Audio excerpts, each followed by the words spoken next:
থেমে গেছে মুস্তাফিজুর রহমান, থেমে গেছে বাংলার কাটার মাস্টার। শেষ মুহূর্তে নিউজিল্যান্ডের এ দলের বিপক্ষে ওয়ানডে সিরিজের স্কোয়াড থেকে বাদ দেওয়া হয়েছিল মুস্তাফিজুর রহমানকে। ডিপিএল এর লিগ পর্ব না খেললেও সুপার লিগের ম্যাচ পর্যাপ্ত প্রস্তুতি নেওয়ার জন্য তাকে রাখা হয়েছিল বিশ্রামে, এমন কথাই জানিয়েছিলেন নির্বাচকরা। তার পরিবর্তে দলে ডাক পেয়েছিলেন খালেদ আহমেদ।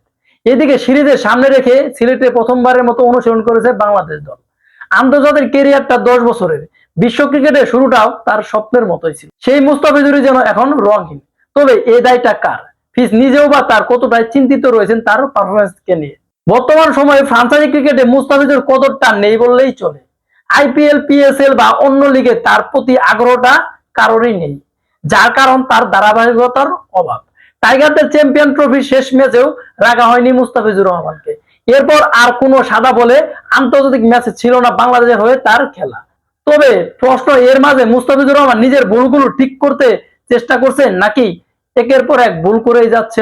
চ্যাম্পিয়ন্স ট্রফির পর মুস্তাফিজুর রহমানের সামনে ভুলগুলো শুধরানোর মঞ্চ ছিল ডিপিএল। তবে পেমেন্ট ইস্যুতে ফিস খেলেননি লিগ পর্বে। সুপার লিগে খেলতে মোহামেডানের হয়ে তিনি আগ্রহ প্রকাশ করেন। সামনে আবারও পাকিস্তানের বিপক্ষে টি-20 সিরিজও রয়েছেন বাংলাদেশের।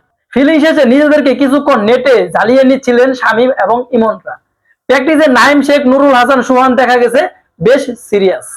আবারও জাতীয় দলে ফিরতে এই সিরিজই বড় চ্যালেঞ্জ হিসেবে নিয়েছেন ক্রিকেটাররা। এই যে মুস্তাফিজুর রহমান যে তার ফর্ম হারিয়ে ফেলেছে, মুস্তাফিজুর রহমান কি পারবে তার পুরনো ফর্মে ফিরে যেতে? এবং তার শুরুটা যে ছিল স্বপ্নের মতো, সেই স্বপ্নের সিরিজে তার স্বপ্নের খেলায় কি তিনি ফিরতে পারবেন?